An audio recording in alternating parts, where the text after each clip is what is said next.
What if the person living next door isn't really a person at all? Tonight, I'm going to tell you a terrifying story about my neighbor. A story that proves some houses hide more than just secrets. They hide something that should never be seen. I never trusted my neighbor. There was always something wrong with that house across the street. The curtains never moved, though lights flickered at odd hours of the night. People swore they saw shadows pass behind the windows. Shadows too tall, too thin, to be human. One night, I couldn't take it anymore. I had to know the truth. I stepped out onto my porch. My name is Daniel. I'm 27 years old, with pale skin, tired sunken eyes, messy short dark brown hair, and a faint scar across my left cheek. I always wear the same worn-out gray hoodie and black jeans, and in my hand, I carried a small flashlight that flickers as if it has a mind of its own. The night air felt heavy, like it was pressing against my chest. My flashlight shook in my grip as I crossed the lawn. The neighbor's front door. It was open. Not wide. Just enough to invite me in, just enough to feel wrong. I stepped inside.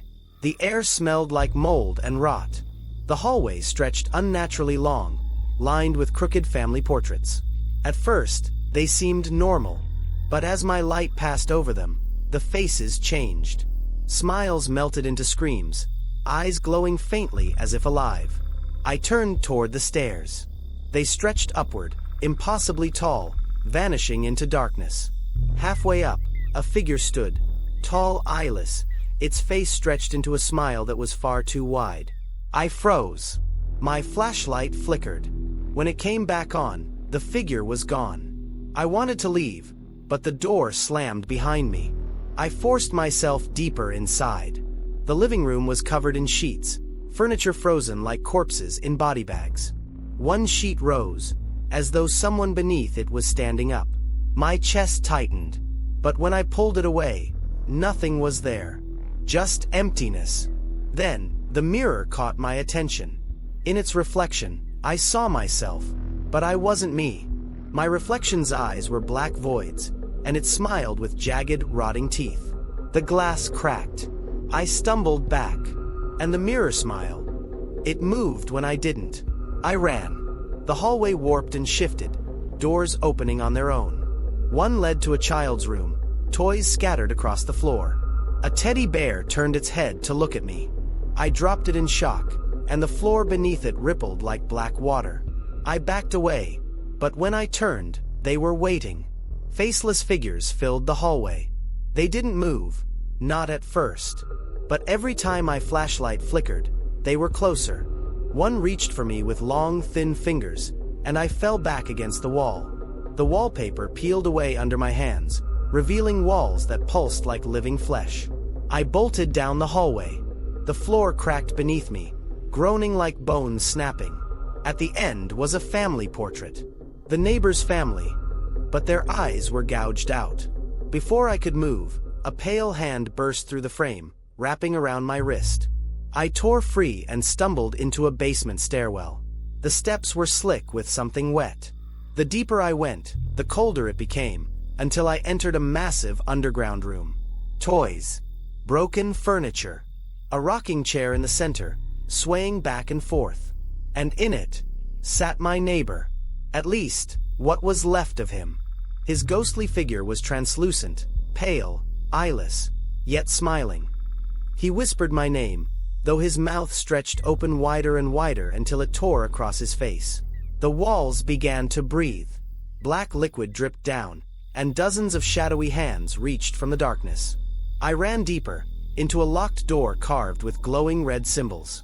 When I touched the handle, it screamed like bone breaking. Inside was a candlelit room, but the flames burned black. In the center stood a cracked mirror. My reflection was waiting. But it wasn't me. This version of myself smiled with jagged teeth, holding a bloody knife. And then, it stepped out of the mirror. My doppelgänger lunged. Its hands wrapped around my throat. My flashlight hit the ground, spinning, flickering. In the dim light, I saw the neighbor's ghost behind it, pulling strings of shadow from its body like a puppet master. The strings burrowed into my chest.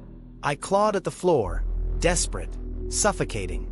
The walls melted around me like flesh, candles falling, the doppelgänger screaming with my own voice.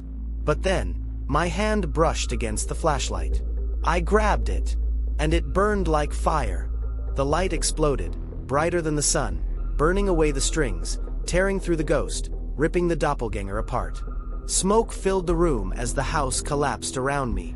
I ran. Doors slammed shut behind me, the hallway snapping shut like a throat. I burst through the front door just as the house caved in on itself, vanishing into black nothingness. When I turned back, only an empty lot remained. No house, no neighbor, just silence. I staggered back to my porch, shaking, my flashlight flickering weakly in my hand. And that's when I saw it. In the darkness, across the street where the house had been, a shadow stood, tall, thin, still watching me. The house may have vanished, but my neighbor never left. I don't know if my neighbor was ever human, or if he was something else pretending to be one. All I know is that when I close my eyes at night, I still see him watching me through the window, smiling. If you made it this far, you're brave. Don't forget to like, share, and subscribe, because the next story might be about your neighbor.